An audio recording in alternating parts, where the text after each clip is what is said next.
কিন্তু এরা সব দিক থেকে ব্যর্থ।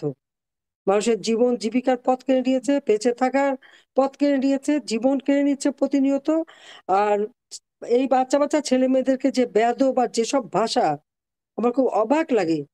যে সমস্ত ভাষা নিষিদ্ধ পল্লীতে বা বিভিন্ন জায়গায় ব্যবহার হয়, আমি জানি না এরা নাকি লেখাপড়া শেখা জেন জি অমুক-সমুক। তাদের মুখ থেকে সেই সব ভাষা কিভাবে প্রচার হয় আমার লজ্জা হয় দেখতে এবং জানতে যে আমাদের এই জেনারেশনটাকে কোথায় নিয়ে যাচ্ছে? একেবারে নির্লজ্জ করে দিচ্ছে, অসভ্য করে দিচ্ছে। ছাত্রছাত্রীদের দিয়ে শিক্ষকদের অপমান করা।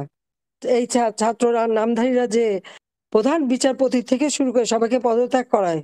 আর পাবলিক সার্ভিস কমিশনের পরীক্ষার তো বালাই নাই। মেধাবী ছাত্রছাত্রী, এমনকি নিউট্রাল পরিবার। আওয়ামী লীগ, ছাত্রলীগ, মুক্তিযোদ্ধা পরিবার তো যেতেই পারবে না। কিন্তু যারা একেবারে নিউট্রাল, তাদের ছেলেমেয়েরাও চাকরি পাচ্ছে না। তাদেরকে বের করে দিয়ে সব জায়গায় ওই জামাত, শিবির, হচ্ছে হিজবুত তাহরীর, বিএনপি তাদেরকে ঢুকাচ্ছে। তখন আর মেধার কোনো অভাব হচ্ছে না। কারণ সেই মেধা তো অস্ত্রের আর সন্ত্রাসের জঙ্গিদের মেধা। সেই মেধাই প্রাধান্য পাচ্ছে সব জায়গায়। ট্রেনিং শেষ হয়ে গেল কি? নাচনা নিয়ে গোলমাল দেখে পুলিশকে চাকরি বাদ। পরীক্ষা দিতে পারবে না। এই বাচ্চাটা পরীক্ষা দেবে, তাকে অ্যারেস্ট করে নিয়ে গেল। তাকে ক্লাস 8 এ সে পরীক্ষা দিতে পারল না।